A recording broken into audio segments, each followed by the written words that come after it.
সবাইকে শুভেচ্ছা জানাই। যেই টপিকটা নিয়ে আজকে আমি আলাপ করতে চাচ্ছি সেটা হচ্ছে, প্রিয় দর্শক, সম্প্রতি স্বৈরাচার কি আমরা দেশ থেকে তাড়িয়েছি, এরপরে যে উদ্ভূত পরিস্থিতি সৃষ্টি হয়েছে সেটা হচ্ছে অন্তর্বর্তীকালীন সরকার। বেসিক্যালি গণ আন্দোলনে, গণ অভ্যুত্থানের ভেতর দিয়ে যে সরকার উঠে আসে তাকে বলে বিপ্লবী সরকার। কিন্তু যে কোনো কারণে হোক, এটা আমাদের অন্তর্বর্তীকালীন সরকার নামে খ্যাত হয়েছে। সো এই সরকার ক্ষমতায় আসার আগেই আওয়ামী লীগ সরকারের আমলে, স্বৈরাচারী হাসিনার আমলে যে সমস্ত মানুষ রাজবন্দী ছিল, যে সমস্ত রাজনৈতিক দল নিষিদ্ধ ছিল, যে সমস্ত মানুষ অন্তরালায় ছিল, সবাইকে সাথে সাথে মুক্ত করে দেওয়া হয়েছে। কিভাবে দেওয়া হয়েছে এটা আমি জানি না। এটা হয়তো জামিন, কোর্টের মাধ্যমে জামিন দিয়ে হতে পারে, অথবা তাৎক্ষণিকভাবে মুক্তির জন্য সবাইকে মুক্ত করে দেওয়া হয়েছে, এরকম হতে পারে। তো যাই হোক, দীর্ঘদিন ধরে বাংলাদেশের আসলে পট পরিবর্তন, দুটি দলের মধ্যে পট পরিবর্তন হয়ে আসছে। একটা হচ্ছে বিএনপি, একটা হচ্ছে আওয়ামী লীগ। আসলে এই দুটি দল, এই যে আওয়ামী লীগ এবং বিএনপি, এদের মধ্যে কি কোনো পার্থক্য আছে? এদের কমিটমেন্ট কি? এদের কোনো আদর্শ আছে? খুব স্বভাবতই এই দুটি হচ্ছে বুর্জোয়া দল। এবং আমরা দেখেছি যে বাংলাদেশের মানুষের মাথার উপরে বিভিন্ন মিথ্যে, বিভিন্ন আরোপিত, বিভিন্ন ধরনের তাদের স্বার্থ সংশ্লিষ্ট বিভিন্ন ধরনের ছদ্ম আদর্শের আবরণ আমাদের উপর চাপিয়ে দিতে। এখানে বহু আগেই সামন্তীয় শাসন চলে গেলেও কিন্তু সামন্তীয় বুট যেন আমাদের মাথার উপরে বসে আছে।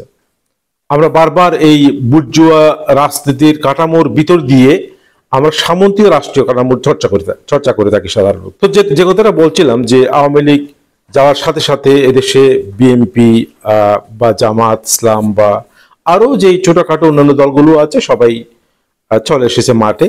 বেসিক্যালি এই আন্দোলনটা এই গত 15-16 বছরে স্বৈরাচার হাসিনার আমলে আসলে কোনো দল বা সমন্বিত কোনো মোর্চা আসলে বাংলাদেশকে রাহুমুক্ত করতে পারেনি। তারা অনেক চেষ্টা যে করেনি তা না, করেছে, কিন্তু শক্ত হাতে সেটা দমন করেছে আওয়ামী লীগ বা শেখ হাসিনার স্বৈরাচার।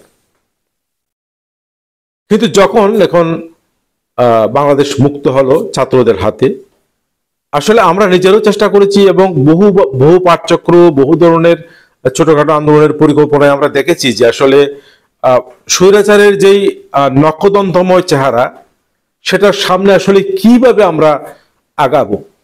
তো আমাদের যারা সিনিয়র ছিলেন এরা অনেকে বলতেন যে আসলে এই পরিস্থিতি অটোমেটিক্যালি তৈরি হয়। দেখা যাবে যে নিরস্ত্র কতগুলো স্টুডেন্টের হাতেই বাংলাদেশটা হচ্ছে স্বাধীন হয়ে গেল। এবং বিপ্লবে এই ধরনের বিষয়ই হয়। বিপ্লব যখন অনিবার্য হয়ে ওঠে তখন নেতা ওখান থেকে তৈরি হয় এবং হচ্ছে আপনি একটা লাঠির উপর দিয়েই বিপ্লব সংঘটিত হয়।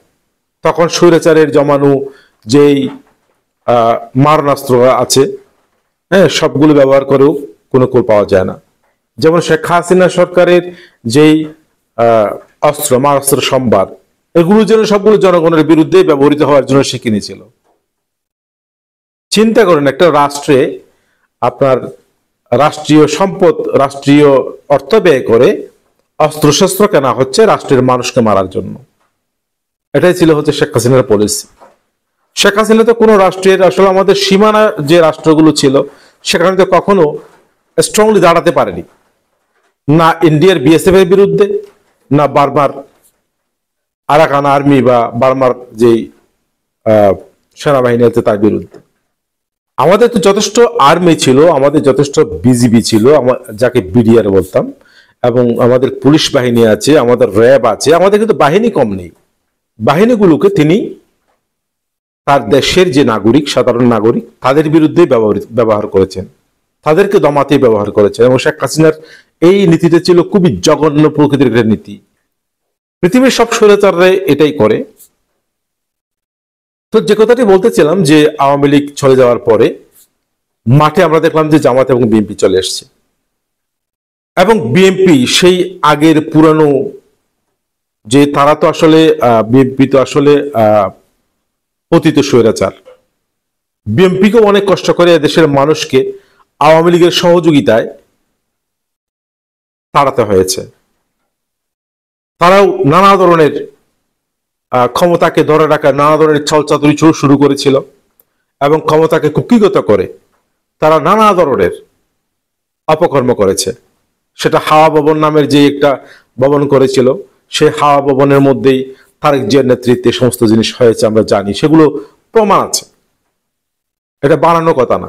সে তারেক জিয়া অসুস্থ হয়ে মার খেয়ে দীর্ঘদিন ধরে লন্ডনে পড়েছিল, ফলে বিএনপি বহুবার দাঁড়াতে চেয়েও পারেনি। আসলে বহুবার মার খেয়েছে, জামাত ইসলাম মার খেয়েছে, হেফাজত ইসলাম মার খেয়েছে, কিন্তু সাধারণ স্টুডেন্টরা পাঠচক্র করা, ভবিষ্যৎ সম্পর্কে অনিশ্চিত একটা প্রজন্ম, যখন আমরা চিন্তা করতেছিলাম যে আমাদের আসলে দেশ থেকে ছেড়ে চলে যাওয়ার সময় হয়েছে, জায়গা জমি যা আছে সব বিক্রি করে দেশটাকে চলে যাওয়ার সময় হয়েছে, আমরা সবই ব্যর্থ প্রায়, সেই সময়ে এমন একটা প্রজন্ম এই কাজটি করলো যে প্রজন্মকে আমরা কোনো বিশ্বাস করিনি। আমরা দেখেছি যে তারা মোবাইলের মধ্যে গেম খেলছে, মোবাইলের মধ্যে ফেসবুকিং করছে, মোবাইলের মধ্যে ইউটিউবিং করছে, কেউ কেউ ফ্রিল্যান্সার হয়েছে, কিন্তু সারাক্ষণ তারা হচ্ছে মোবাইলের মধ্যে আছে। গৃহপালিত মা বাবা যাদের কোথাও যেতে দিত না, ঘরের মধ্যে তারা হচ্ছে অনেকটা আমাদের যেটাগুলো ফার্মের মুরগি, এই রকম একটা প্রজন্ম আমাদের একটা বিস্ময়কর বাংলাদেশ উপহার দিল। কিন্তু বিএনপি যখন দেশে আসলো তারা আবার সেই পুরানো ধ্যান ধারণা নিয়ে আমার মনে হচ্ছে তারা বাংলাদেশে এসছে। আমরা আসার সাথে সাথে তারা দেখলাম যে তাদের মধ্যে গ্রুপে গ্রুপে মারামারি হয়ে লোক মারা যাচ্ছে, এবং যেখানে আওয়ামী লীগের চাঁদাবাজ তৈরি হয়েছিল, যে যে সমস্ত জায়গায় আওয়ামী লীগ চাঁদাবাজি করতো, বিভিন্ন জায়গায় ফুটপাতে হাজার হাজার লক্ষ লক্ষ টাকা, সেই সমস্ত জায়গায় শোনা যাচ্ছে যে আসলে এখন আবার সেটা বিএনপি ঢুকে গেছে, এবং তারা মনে করছে যে অনেক সময় অনেকটা তারা ক্ষমতায় চলে এসছে। তো আমরা তো ভাই বিএনপি আর আওয়ামী লীগ এই ফর্মের ভেতর থেকে বেরিয়ে আসতে চাচ্ছি। আমাদের এতদিন দিনের পর দিন এই ত্যাগের পিছনে একটাই কথা হচ্ছে, আগের সেই সিস্টেমে ফিরে যাওয়া যাবে না, আগের সিস্টেম আমরা ফিরবো না, আমরা নতুন বাংলাদেশ চাই, বিএনপি এবং আওয়ামী লীগ এবং সেই পুরানো দলগুলো মুক্ত। এখন তারা যদি নতুন ফরম্যাটে আসতে চায়, আমার কথা হচ্ছে তারা যদি নতুন ফরম্যাটে আসতে চায়, তারা যদি আগের সেই কলস, সেই স্বৈরাচারের কলস, ক্ষমতা পেলে কুক্ষিগত করা এবং ক্ষমতাকে অপব্যবহার করা, এই সমস্ত জায়গা থেকে যদি তারা বেরিয়ে আসতে পারে, পোলাইট একটা রাজনৈতিক যে প্র্যাকটিসের মধ্যে যদি তারা আসতে পারে, তাহলে ওয়েলকাম। কিন্তু আমরা আসলে এই ধরনের কোনো বাংলাদেশ চাই না, যেখানে বিএনপি আওয়ামী লীগ নয় আবার বিএনপি চলে আসবে, সেই বিএনপি আবার আরেক স্বৈরাচারে পরিণত হবে। এখনই মির্জা ফখরুলের যে সমস্ত বক্তব্য শুনতেছে, সেগুলো কিন্তু এরকম। মির্জা ফখরুল আজকেও এক জায়গায় বক্তব্য দিতে গিয়ে বলেছেন যে, তিনি বলছেন যে কবে আমাদের নির্বাচন দিতে হবে সেটার তারিখ দিতে হবে, আমাদের রোড ম্যাপ দিতে হবে, সংস্কার করবে নির্বাচিত সরকার, এই সমস্ত কথা দাঁড়ায় পানায় করে তো লাভ নাই। আমরা তো এই ধরনের আপনাদের কাছে কোনো সংস্কার চাই না। বিএনপি বা আওয়ামী লীগের কি সংস্কার করতে পারে সেটা ইতিহাস হয়ে গেছে, গত 50 বছরে 40 বছরে আমরা দেখেছি আপনারা কি ধরনের সংস্কার করতে পারেন। এই যে কথা বলার রাজনীতি, কথা বলার যে স্বাধীনতাটা, আমি যখন কথা বলছি সে কথা বলার স্বাধীনতা কিন্তু আমাদের বজায় থাকতে হবে। আমরা বিএনপির বিরুদ্ধে কথা বলবো, আওয়ামী লীগের বিরুদ্ধে কথা বলবো, ইভেন আজকে যারা ক্ষমতায় আসছে অন্তর্বর্তীকালীন সরকার, তাদের বিরুদ্ধে কথা বলবো। সে কথা বলার যে স্বাধীনতা, সেটাই হচ্ছে বেসিক্যালি স্বাধীনতা, সেটা কিন্তু অক্ষুণ্ণ থাকতে হবে। মানে এতদিন কথা বলতে পারেনি, আওয়ামী লীগের বিরুদ্ধে কিছু একটা বলতে গেলেই তার সৈন্যবাহিনী রাস্তায় দাঁড়িয়ে আছে, তারা বিভিন্ন ধরনের টিটকারি করবে, অপমান করবে, তারা সামাজিক যোগাযোগ মাধ্যমে যেই ব্যক্তি তাদের বিরুদ্ধে কথা বলছে তার চরিত্র হনন করবে, এই সমস্ত চরিত্র আমরা দেখেছি। আমরা তো এই জায়গায় ফিরে যেতে চাই না, ফিরে যেতে পারি না। আমরা নতুন বাংলাদেশ চাই। আমরা এই ছাত্রদেরকে সময় দিব, এই ছাত্রদেরকে আমরা সময় দিব, যথেষ্ট সময়, তারা যতটুকু চায়, যতদিন চায়। কিন্তু আমাদের একটা জিনিস মনে রাখতে হবে, সেটা হচ্ছে এটা বেসিক্যালি বিপ্লবী সরকার। একটা অরাজক স্বৈরাচার যাওয়ার পরে একটা দেশের মধ্যে যে অরাজকতা তৈরি হয়, যে প্রতিবিপ্লবের সম্ভাবনা তৈরি হয়, সেটা সিস্টেমের ভিতর দিয়ে তারা হচ্ছে এটাকে স্টেবল করার একটা সংগ্রাম চালিয়ে যাচ্ছে, আমরা জানি। এবং এই অবস্থার মধ্যে তারা কিন্তু সেই স্বৈরাচারের শিকড় বাকড় উপড়ে ফেলার জন্য নানা জায়গায় তারা চেষ্টা করছে, নানা জায়গায় তারা পদত্যাগ করতে বাধ্য করছে সেসব স্বৈরাচারের দোসরদের। এবং অনেক প্রতি বিপ্লবের যে সম্ভাবনাগুলো রয়েছে সেগুলো একটু একটু করে ছাত্ররা রাজপথে এসে আবার তারা প্রতিহত করতেছে। এক অন্য বাংলাদেশ, আমরা একটা একতা এই জাতির মধ্যে যেটা কখনোই ছিল না, জাতিকে বিচ্ছিন্ন করে, জাতিকে টুকরো টুকরো করে যে খাওয়ার যে প্রবণতা ছিল স্বৈরাচারের, সেটা আমরা কি দেখছি? কিছুদিন আগেই আমরা গণঅভ্যুত্থান হলো, একটা অগোছালো রাষ্ট্র, তার মধ্যে আবার ভয়াবহ বন্যা, সেটা ইন্ডিয়ার কারণে হোক, সেটা বাংলাদেশের নিজের পানি প্রবাহের কারণে হোক, কিন্তু যে প্রচুর বৃষ্টিপাতের কারণে হোক, যে যে ভয়াবহ বন্যা, সেই বন্যার মধ্যে আমরা কি দেখছি? মানুষ হাতে হাত ধরে এগিয়ে যাচ্ছে, সারা দেশ জেগে উঠেছে, সাধারণ মানুষ। এটা কিন্তু কমপ্লিটলি সরকারের দায়িত্ব। একটা দেশে বন্যা হবে, সে বন্যা পরিস্থিতি নিয়ন্ত্রণ করা সরকারের দায়িত্ব, রিলিফ দেওয়া সরকারের দায়িত্ব, মানুষকে উদ্ধার করা সরকারের দায়িত্ব। সরকারকে আমরা সেনাবাহিনী দিয়েছি, র্যাব দিয়েছি, পুলিশ দিয়েছি, বিজিবি দিয়েছি, নানা ধরনের সামরিক আধা সামরিক বাহিনী রয়েছে, তাদের নিয়ে সরকারই করবে। কিন্তু এটা মানুষ করছে কেন?